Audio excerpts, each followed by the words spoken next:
It is great to see you again. I'm very, very glad to have you back.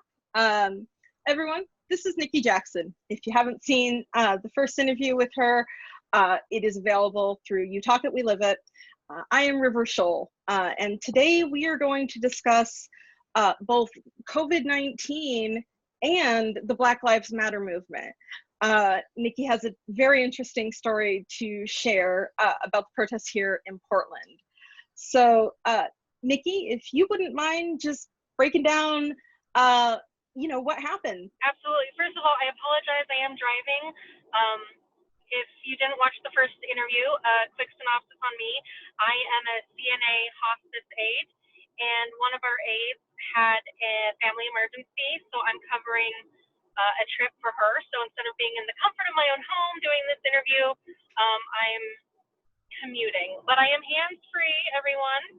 So I apologize for maybe not looking at the camera, but I am here and mentally present for you and for everyone watching. So with that being said, it was actually on one of my commutes to a patient, because we always go to where the patients are, that this happened. It was Monday evening around 7 o'clock, and there's 3 lanes of traffic, and there's 3 or 4 cars that kept kind of like changing lanes and basically created a rolling roadblock.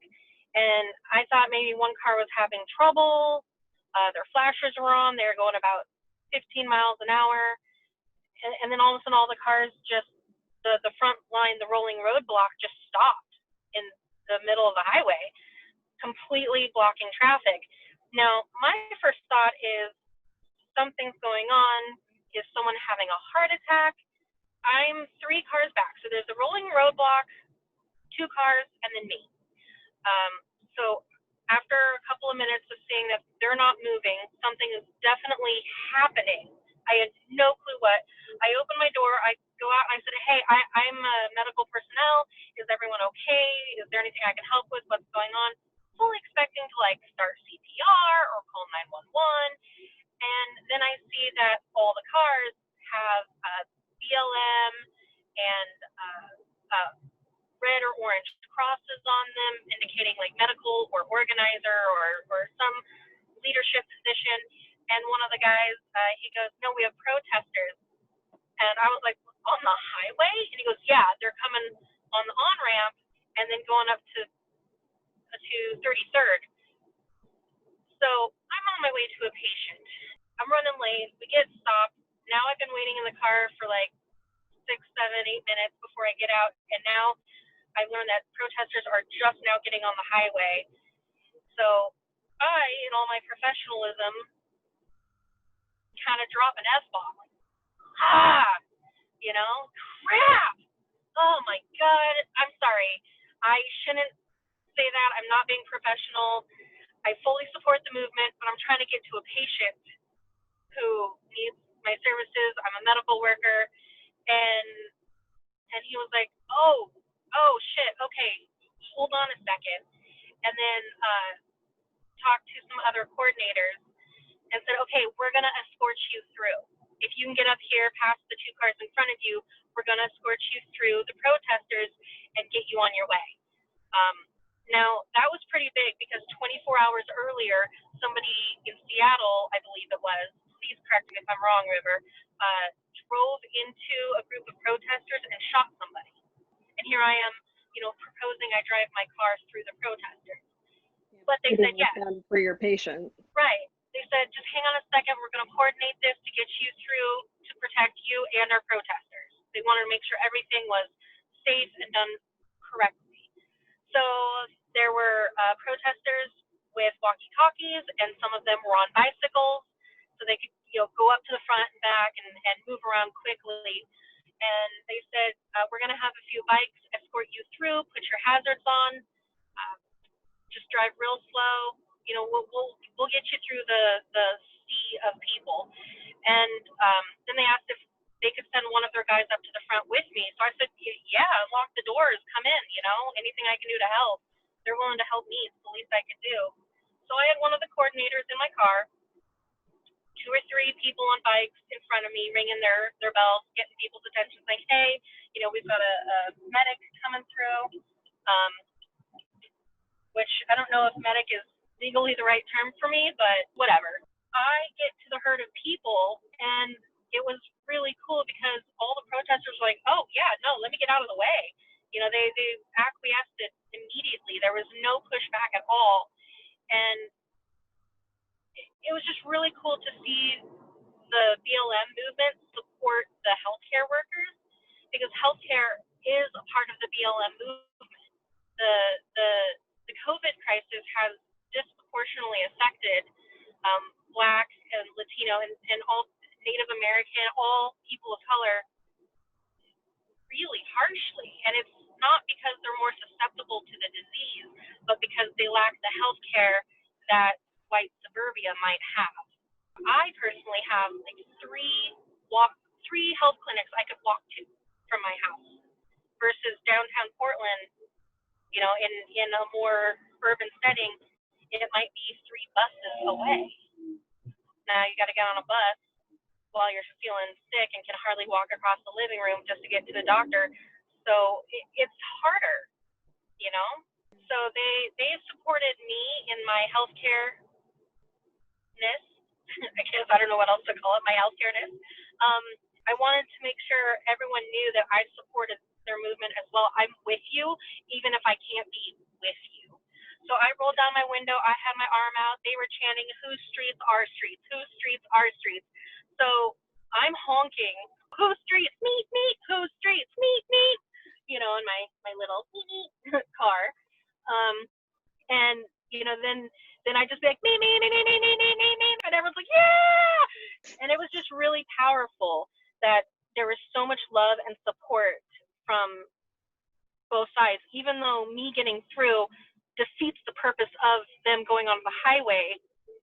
It was still, it was a union of love and a coalition of causes, and it was beautiful. It sounds like it. And to clarify, how do you personally identify? I identify as a straight, white, cis female. Okay. Like I said, I'm straight, I am married, I have 1 kid, I live in a house, we have land and horses, and I'm not exciting in my identification at all. I'm pretty much, but then that raises the question, because see here, I almost said I'm pretty much the default. Why am I the default? That is an unconscious bias that I'm trying to be more aware of. But I was like, nah, I'm pretty much just tick the first box in all the questions. I'm just the default. That's not right. So even just now, I'm trying to catch myself from my unconscious bias. So I know for myself, there are definitely experiences that I have had where even just right after, or sometimes years later, I have gone, oh my God, I was that white woman. And in the first instance, when I was doing fostering and volunteering at PetSmart with an animal rescue, there was a kitten that I was really attached to, and this wonderful Black single mother with her adorable daughter came in and picked up this kitten that I was very attached to. So when she's filling out, I was like, oh, well, have you ever rehomed an animal? And she answered yes. And I said, oh, well, we can't do that. We're not able to have you taken this kitten because you are a risk of rehoming. We want forever homes, not until it gets inconvenient homes. Right. And then just like 2 or 3 people coming in later, there came in this family of 4, mom, dad, boy, girl, clearly middle class, like just from the clothes and their talk. And, they didn't have as good of like connection with the kitten, but I was like, well, they They seem like a good family. Yeah, it was once it was done, and I never asked them. I never even asked, have you rehomed? Gosh, practically the next day or the day after, it hit me, and I was like, what the hell did I do? And why did I do that?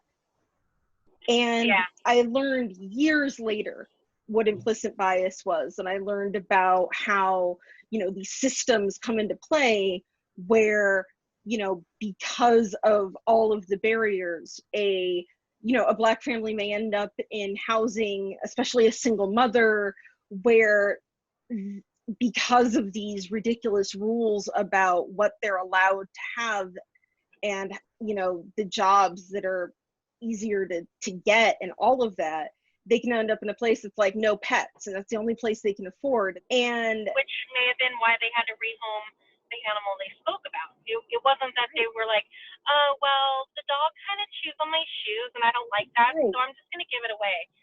It was, we've looked for 3 months and our choice is live here where no cats are allowed or be homeless. And I have since then.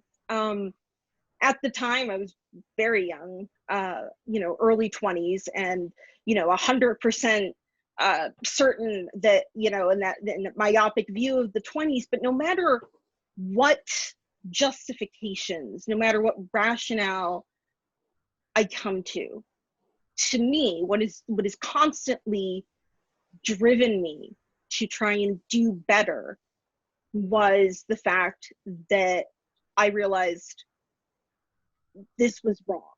I failed this family, and it's always made me try and be very conscious.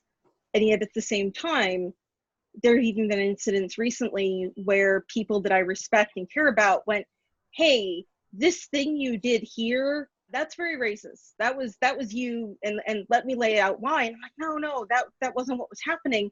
And yet I find myself having to confront, am I wrong? Is this a bias that I am failing to acknowledge?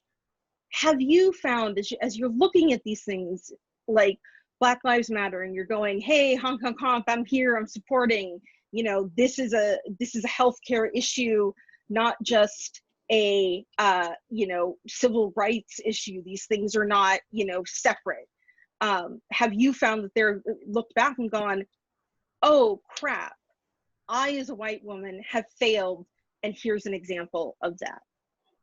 Absolutely. And if any white person in America says they haven't, then they're lying or they're willfully ignorant. First and foremost, our country was built on a platform of white supremacy, and that system is still in place.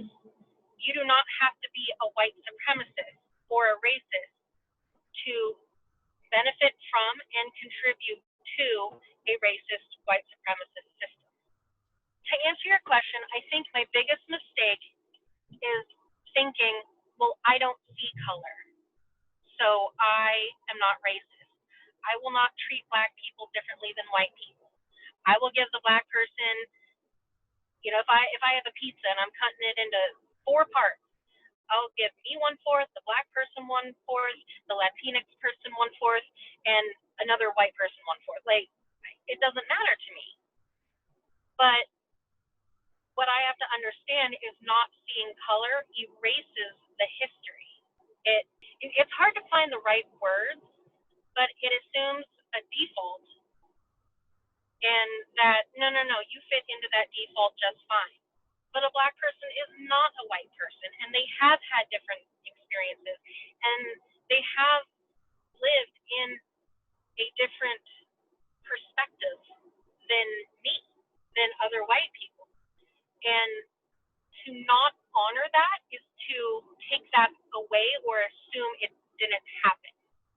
And I think that's the biggest mistake people make. And when I was younger, I didn't get it. And I don't remember exactly what led to this, but we were on a beach trip with my husband's family. My husband identifies as Black or mixed. His father was white, his mom is Black. So he is kind of got a toe in both worlds. but hasn't really been fully a part of either. He's too white to be black, and he's too black to be white. So he has a very interesting perspective as well. But I was with his mom, his sister, his brother, some nieces, nephews, and they all identify as black. So we're there, and I'm the only white person there. And again, I'm still at the point where I don't see color. They're just family. They're just the in-laws. It doesn't matter. And they were talking about, like, it was early spring, so I think one of the nieces was talking about, like, how pale she had gotten over the winter, that she hadn't gone outside at all, and she can't wait for the sun. And one of the other nieces commented, you know, oh my God, I know, like, look at this, and kind of like, look how pale I'm getting. And I was like, dude, I'm so pale, you can see my veins. Boom. Conversation over. I done fucked up. You know, like, I was like, oh. And my mother-in-law was like, did you really just do that? And I was like, what? What does it matter? Like, I'm not allowed to do, I would do that with my friends. And so why wouldn't I do it with you? Like, I'm not going to treat you differently than I treat my friends. That's racist. And it took me until this Black Lives Matter movement to realize, not quite like, oh, it just dawned on me a week ago, but like in the last few years living, this was probably 10 years ago, but in living with my husband and learning more about his perspective on the world, and now having a mixed child who I want to know. I want him to know his heritage. I want him to be proud of all aspects of him. I want to honor the Black side of him, the white side of him. And he's even got a little Native American in him. And if any of that is a culture he feels attached to, I want to offer that to him and nurture that. You know, our roots are our history and our story, and it's important. So getting back to the incident, the whole thing ended up with me crying in one of the bedrooms, not understanding how I'm getting yelled at and hated on for not being racist. Like, I'm not racist. What is going on? And it used to anger me because Matt's mom told me, if you treat us differently because of our skin color, that is being racist. But if you treat me exactly the same as everyone else, that is not acknowledging the struggle we have been through, and that is racist. So I'm like, wait, I treat you differently, I'm racist. I treat you the same, I'm racist. So no matter what, I'm just racist? That's bullshit. I'm not racist. It was a whole thing. And now I realize what she meant is I am complicit in a racist society. And that makes me unknowingly racist. And I was not open to that. I mean, and since then, you know, we made up, they lived with us for a while, everything's great, you know, but for a while, I'm not racist, I'm going to treat you exactly the same. I don't see color, I don't honor the Blackness of you, I don't honor the different perspective you have. It hurt our relationships for a very long time.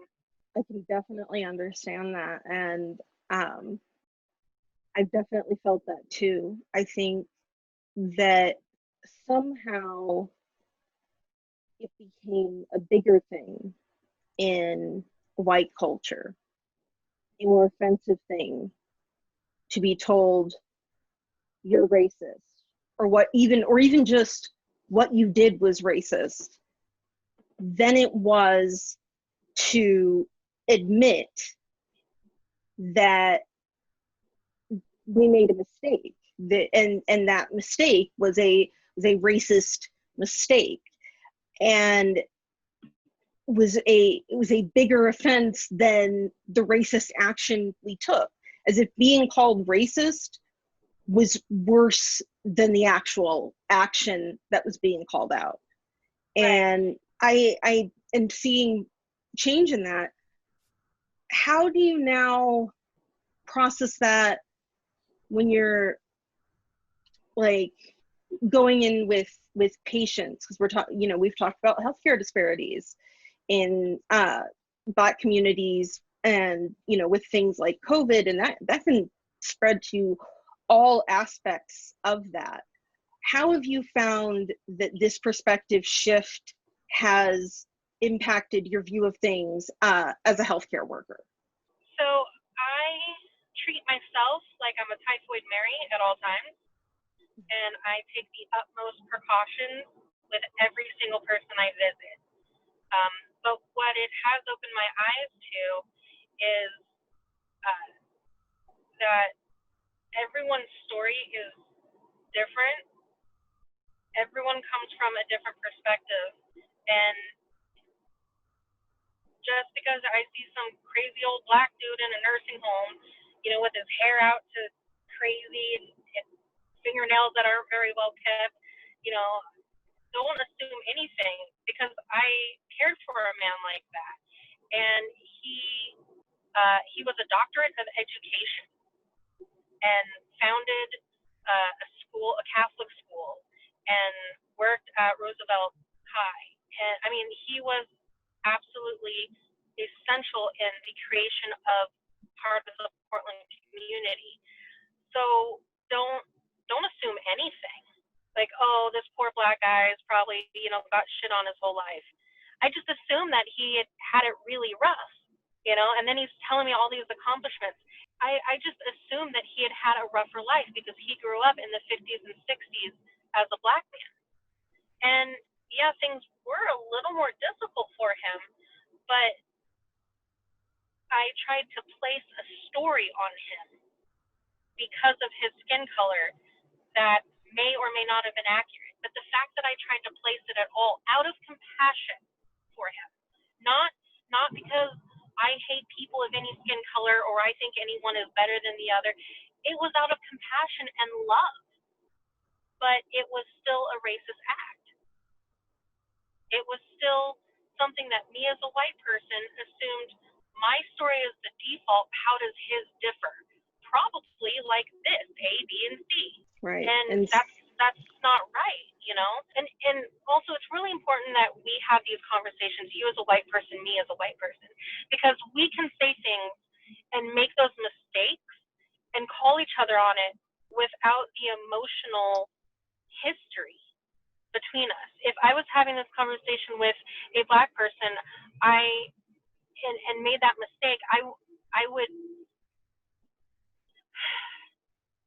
can't.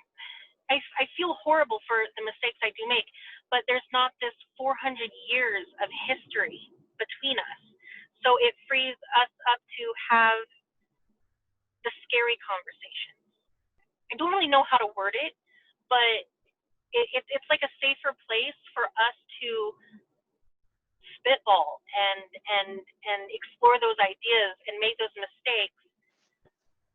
And it's not just an angry Black person saying, that's racist, don't say that. It's another white person saying, hey, have you thought of it this way? That's racist. Don't say that. Right. You know, and not that coming from a white person gives it more validity or credit, but it takes the emotion out of it and can allow, and some people need this. Some people need the safe place to have the scary conversation. So it's okay to have conversations about race between two white people or two Black people or whatever the combination is, but acknowledging that every combination creates a different environment, a different perspective is important. And one thing I will say in this vulnerability aspect is kind of two parts that I have found. One is making sure that we are not just talking to each other, but really making a point to get out and listen, whether it's through, you know, things like YouTube videos. There's the YouTube video Uncomfortable Conversations with a Black Man. That's a series that started up recently that I thought was amazing. He's a really interesting guy. And then, you know, but also, I mean, going to panels and places where we are invited, but should not necessarily be taking up space, you know, and listen and create that. And then when we're doing these conversations with each other in private, being able to say things and call each other out. And I'm going to do that briefly, and I hope, you know, it's not too off on that. You had said, oh, here's this angry Black woman saying that. And that is definitely, I think, a common stereotype, a very common stereotype. Exactly. We need to be able to go, like I'm doing now, hey, Nikki, angry Black woman is not a fair thing to pull back from these conversations with people of color directly. Because I think there's a line. We need to understand that when we are in a room with people that we know and we care about, and they are like, you know, I don't mean to be racist, but that we cut that off at the knees. Anything before the but is irrelevant. Right. I'm not racist, but I'm going to say something racist anyway. No, right. that means you're racist. Like, that, you know, that is a racist act. And while you may not be encouraging lynchings or joining the KKK, you don't have to be aggressively racist to participate in racism. The other day, I read something, and this kind of just, you know, it was kind of one of those, wait a minute, what? In my own head, you know, like I almost heard the pop. But I've always said Black kids are just as good as white kids. But listen to how foreign this sounds. White kids are just as good as Black kids. It sounds weird, right? Why? If they're equals, then if A equals B, then B equals A. So why is it saying A equals B more correct?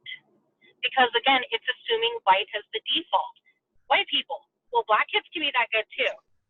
Like, why are we the benchmark?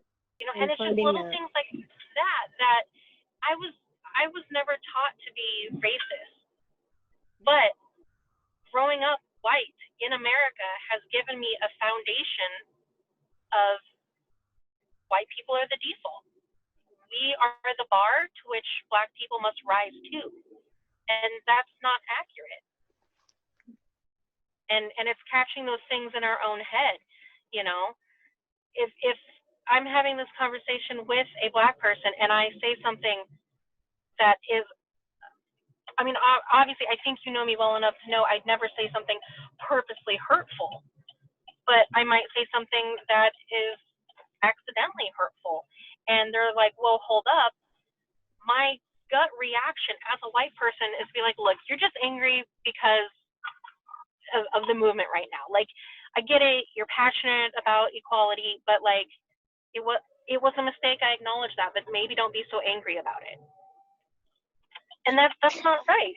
You know, just because someone is Black and angry does not mean they are an angry Black woman, you know? And that was my problem with my mother-in-law, is she, you know, she demonstrated for civil rights. She lived in the Whitaker area of Eugene in the like mid 80s. That was Anarchy Central, you know, and she's been very passionate about history and civil rights. And when she told me the mistakes I was making, I heard an angry Black woman saying, no matter what you do, you're racist. So I was like, look, you're just angry and you want to hate me. I couldn't hear what she was saying because of the racial foundation of la, la, la, la, la, you're just an angry Black woman. Mm-hmm. I love her to death. I never said an unkind word to her. I wasn't bigoted towards her, but that was a blatantly racist action. Yeah. And it wasn't intentional, but it was very blatant. It was right there. I couldn't hear it. So I think the biggest mistake we make is not hearing what's actually being said because of our unconscious biases.